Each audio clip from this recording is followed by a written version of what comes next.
নমস্কাৰ, মই bitupon আপোনালোক সকলোকে মই এনে এটা ভিডিঅ'লৈ স্বাগতম জনাইছোঁ।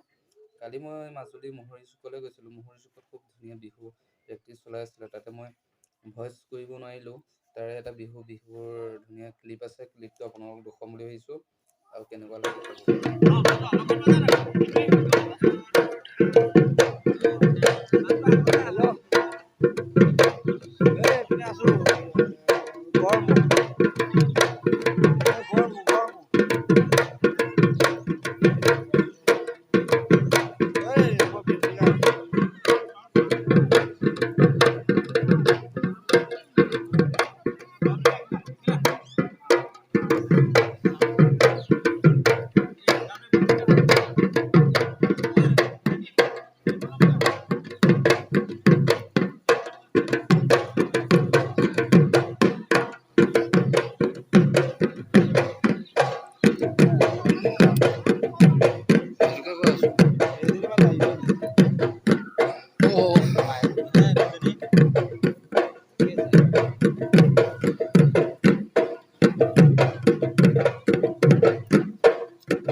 Luego sería.